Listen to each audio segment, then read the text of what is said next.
Good morning friends. हमने last lecture में देखा था टाइप्स ऑफ जनरल प्रॉपर और हमने एक एक के बारे में पढ़ा था, जैसे कि opening entries, transactions not recorded in any subsidiary books, inter account transactions, rectification entries, adjustment entries and closing entries. So now अब हम सम स्टार्ट कर रहे हैं।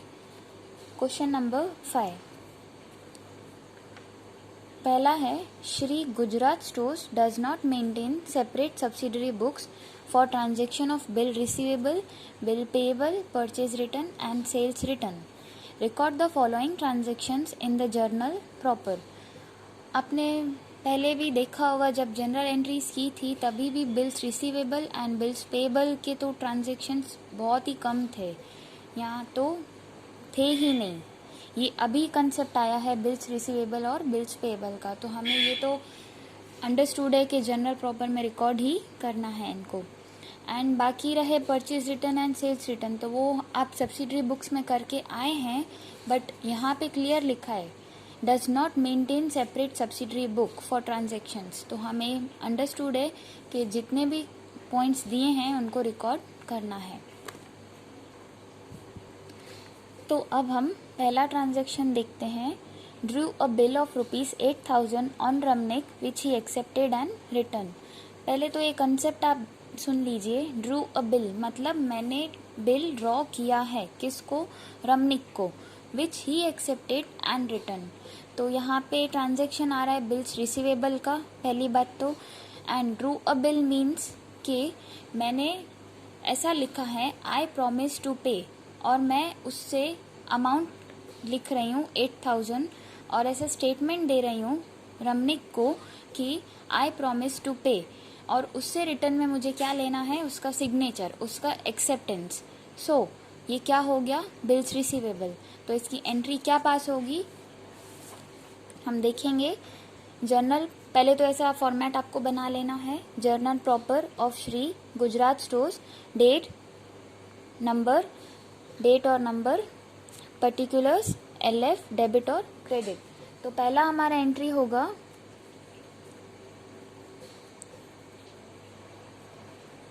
Bills receivable account, debit to Ramnik account. Amount आएगा 8,000। बिल्स रिसीवेबल मतलब उसने हमें sign करके दिया, हमने उसके ऊपर बिल ड्रॉ किया था, तो वो हमारी क्या है? असेट, और असेट कम्स इन इसलिए डेबिट, और रमनिक गिवर है। Okay. Second is accepted a bill of ₹3,000 drawn by Vijay and return to him. Bill accept किया है हमने, ड्रॉ किसने किया? अब यहाँ पे बात आती है ड्रॉन बाय। पहले क्या था? ड्रू अ बिल हमने किया था, अब विजय ड्रॉ कर रहा है, तो वो अगेन रिवर्स सिचुएशन आ गई हमारे लिए। वो क्या चीज़ है? बिल्स पेएबल, एंड हम उसे साइन करके देंगे किसको? विजय को। तो यहाँ पे आपकी एंट्री होगी Vijay account debit to bills payable account. Amount आएगा 3,000। हम विजय रिसीवर है एंड बिल्स पेएबल क्रेडिट है, क्रेडिट करेंगे मीन्स हम एक्सेप्ट कर रहे हैं, so we have to pay. Okay. Next is bill receivable of Ramnik endorse to Ramesh. It means कि बिल रिसीवेबल टू रमनिक, हमें जिससे असेट मिलने वाली थी, ठीक है, हमने एंडोर्स किया किसको? विजय को। ऐसा ही बोलना चाहता है। See, bill receivable to Ramnik endorse to Ramesh. हमने एंडोर्स मतलब देना, पहली बात तो हमने दिया, किसको दिया? रमेश को। तो हमारे पास बिल रिसीवेबल कहाँ के आए होंगे? किसके आए होंगे? रमनिक के। तो हमारी एसेट थी और हमने उसे एंडोर्स किया रमेश से। सो एंट्री होगी इसकी Ramesh account debit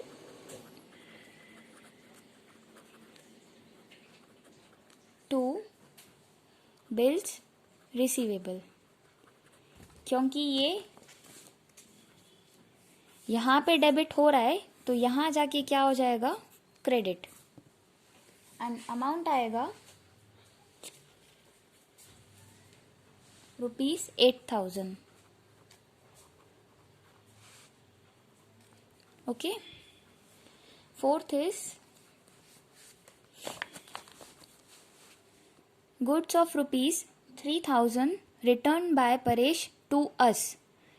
goods of ₹3,000 return, किसने रिटर्न किया, परेश ने। किसको, हमें।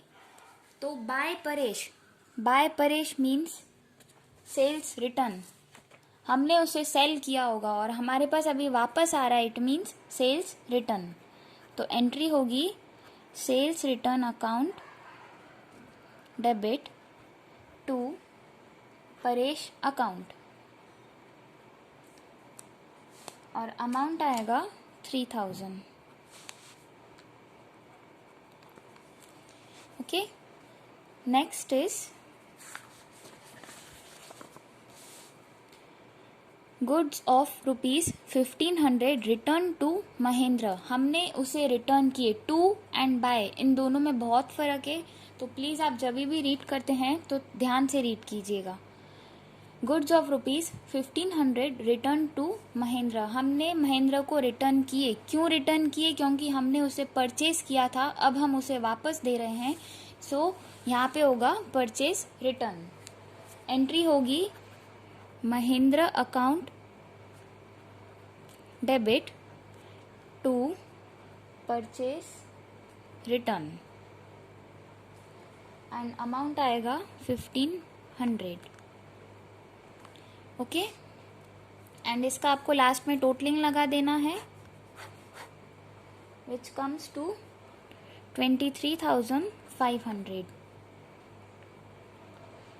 एंड नरेशन भी मस्ट है, सो आप अपने बुक्स में रेफर कर सकते हैं कि नरेशन बस छोटा सा सिंपल ही आपको लगाना है, जैसा ही क्वेश्चन में दिया हुआ है उसी टाइप का आपको नरेशन लगा देना है। ठीक है, okay, next question, question number 6। Record the following transactions in the journal proper of Rakesh. पहला है गेव गुड्स ऑफ ₹5,000 टू अनाथ आश्रम।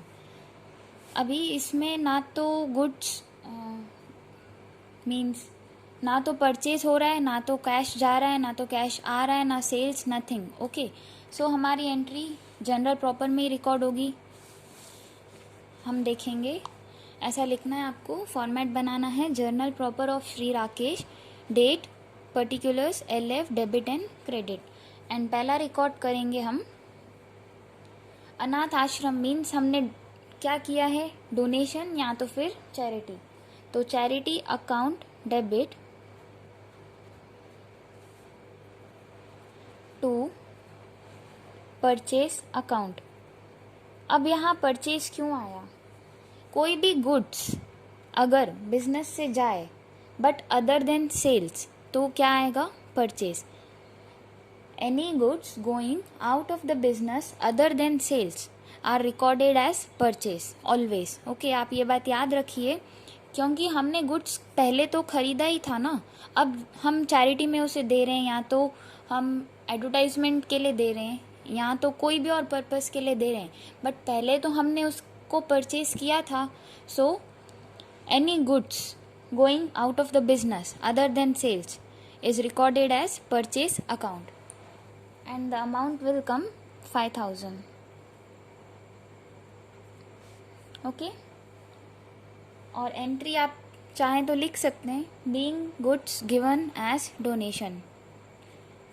देन नेक्स्ट इज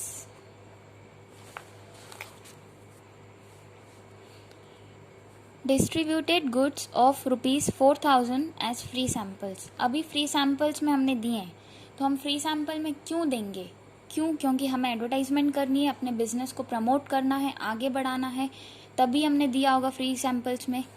सो इसका एंट्री होगा advertisement expense account debit to purchase account, amount आएगा 4000. Okay, same purchase account. And narration आएगा being goods distributed as free samples. Okay, next is withdrew goods of rupees 8000 from the business for personal use. कोई भी personal use के लिए हम goods अगर business से लेके जाएं तो उसका इफेक्ट आएगा ड्राइंग्स में. सो हमारी एंट्री होगी drawings account debit to purchase.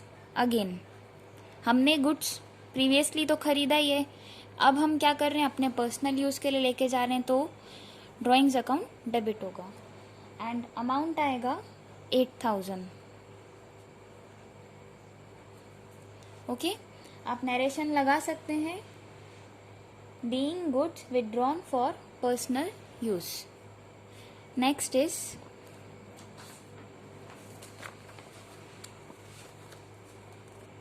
purchased furniture of rupees 3000 by giving goods of 2800. हमने फर्नीचर खरीदा कितने का, 3000 का, पर क्या दिया रिटर्न में, 2800 के गुड्स. अब बिजनेस से क्या जा रहा है, गुड्स, और कितने के जा रहे हैं, 2800 के. तो एंट्री होगी furniture account debit to sales, क्योंकि गुड्स तो जा रहे हैं, तो by giving goods means sale किया कितने से, 2800. Next is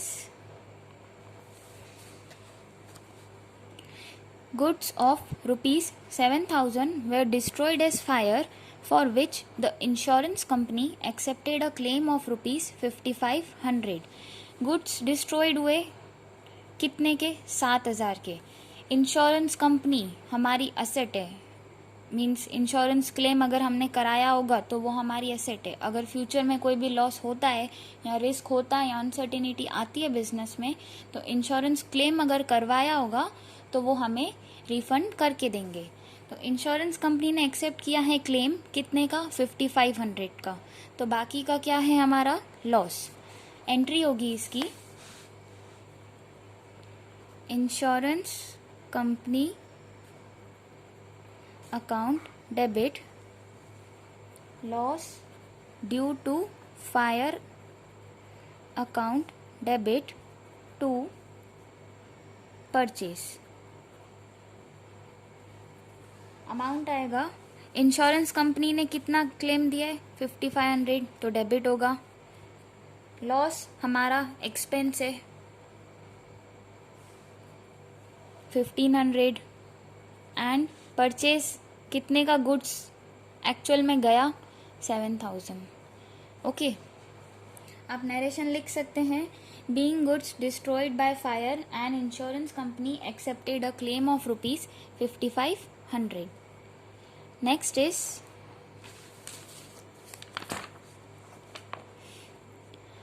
an amount of rupees 2000 is receivable from Nirali which cannot be received now. Okay, means पहले मिलने वाला था, वो हमारी कौन थी, डेप्टर, अब नहीं है, अब नहीं रही या नहीं दे सकती, तो क्या हो गया हमारे लिए, बैड डेप्ट्स. तो इसकी एंट्री होगी bad debt account debit to Nirali account. Amount आएगा 2000. ओके, आप नरेशन लिख सकते हैं being the amount written off as bad debt. Next is write off depreciation on machinery rupees 800. Machinery पे डेप्रिसिएशन हमेशा राइट ऑफ होता है, प्लीज ध्यान दीजिए. एंड कितना, 800. सो एंट्री होगी डेप्रिसिएशन अकाउंट डेबिट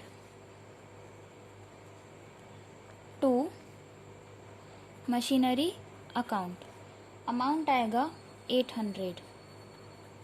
डेप्रिसिएशन क्या है हमारा, एक्सपेंस, और मशीनरी की वैल्यू डाउन हो रही है। आप नरेशन लिख सकते हैं, being depreciation on machinery written off. Okay, next is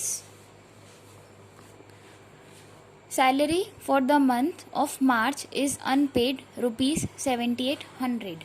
salary for the month of March is unpaid, मतलब पे करना बाकी है, और वैसे तो क्या है, एक्सपेंस है, तो इसकी एंट्री होगी salary account debit to unpaid salary, amount आएगा 7800। सैलरी हमारा एक्सपेंस है, अनपेड सैलरी हमारी लाइबिलिटी है, इसलिए इसको क्रेडिट किया। और आप नरेशन लिख सकते हैं, being adjustment entry for unpaid salary. Okay, and lastly आपको इसका टोटल कर देना है, which comes to 37,400। Okay, thank you.